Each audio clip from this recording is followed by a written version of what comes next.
ایسا ہوا ایک مرتبہ ہمارے کراچی میں ایک دوست تھے، انہوں نے مجھے کال کی کہ مولانا آپ کے سٹی ڈیرہ اسماعیل خان میں ایک شخص ہے جس کا دعویٰ یہ ہے کہ ہمیں بس صرف قرآن ماننا ہے، ہمیں حضور کی حدیث کی ضرورت نہیں ہے، اس سے بات کرنی ہے، اسے کچھ سمجھانا ہے۔ میری عادت یہ ہے اگر کوئی بندہ سمجھنے والا ہو، سنجیدہ ہو اور وہ ضدی نہ ہو تو اس کو سمجھانے کے لیے میں وقت نکالتا ہوں۔ اگر ضدی اور ہٹ دھرم اور بحث برائے بحث ہو تو اسے کہتے ہیں قالوا سلاما، بابا چھڑ دے، بس تو ہی ٹھیک ہے، جا جو مرضی ہے کر لے، ہمارے پاس آپ کے سمجھانے کا وقت نہیں ہے کہ ہم وقت کو ضائع کرتے پھریں۔ میں نے مولانا سے کہا کہ وہ بندہ سمجھے گا؟ اس نے کہا جی ہاں، ان کے 3 بیٹے ہیں، وہ اپنے بیٹوں کو لے کر آئے گا اور آپ سے سمجھے گا کہ قرآن کریم کے بعد حدیث کی ضرورت تو نہیں ہے، جب اللہ نے ہمیں قرآن دے دیا ہے تو بہت ہے، وہ اس کو کچھ سمجھا لے۔ اتفاق سے وہ کسی قریبی علاقے میں رہنے والے تھے، انہوں نے نمبر شیئر کیا، انہوں نے رابطہ کیا، ہم نے وقت طے کیا، وہ آ گئے۔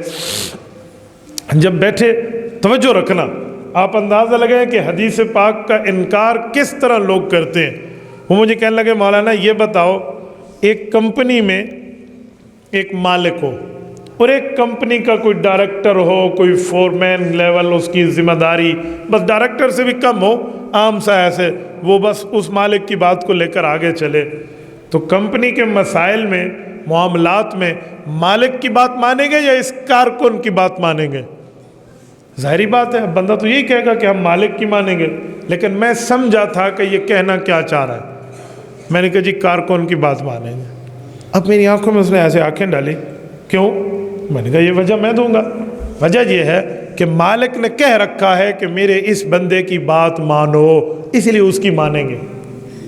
جب یہ بات ہوئی نا تو اس کے بچے حیران ہوئے کہ کس لیول پہ بات ہو رہی ہے، ہماری سمجھ سے بالا تر۔ انہوں نے کہا مولانا آپ کہنا کیا چاہتے ہیں؟ میں نے کہا آپ سوال کیا کرنا چاہتے ہیں؟ میں سمجھ گیا ہوں آپ کہنا۔ گجرانوالے کے دوستوں وہ کیا کہنا چاہ رہا تھا؟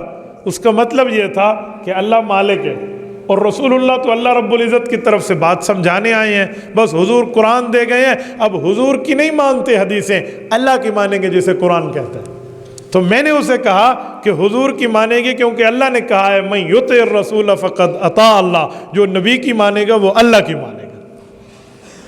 جب یہ بات ہوئی تو کہتے ہیں اچھا ٹھیک ہے، ایک جملہ اور پوچھوں؟ میں نے کہا جی بڑے شوق سے۔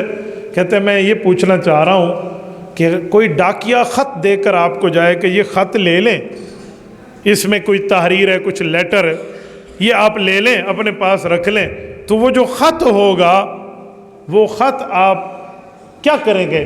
خود پڑھ کے سمجھیں گے یا ڈاکیا کو بولیں گے آ جا مجھے سمجھا دے؟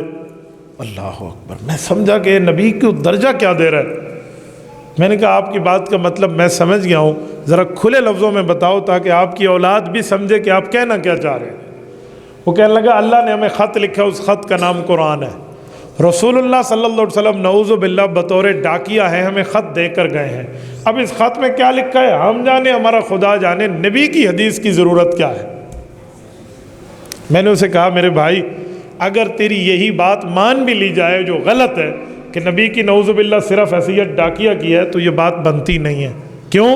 اللہ رب العزت قرآن کریم میں فرماتے ہیں وَمَا آتَاكُمُ الرَّسُولُ فَخُذُوهُ وَمَا نَهَاكُمْ عَنْهُ فَانْتَهُوا، سورت نمبر 59، سورت حشر آیت نمبر 7۔ رب کریم نے فرمایا نبی جو دے اسے لے لو، جس سے روکے اس سے رک جاؤ۔ تو ہمیں تو حضور پاک کی بات پھر بھی ماننی، ہمیں یہ خط کہہ رہا ہے تو ہمیں تو تسلیم کرنا چاہیے۔ جب یہ بات میں نے اس سے کی تو پھر اس نے کہا اچھا میں ایک بات پوچھتا ہوں۔ میں نے کہا جی پوچھیں۔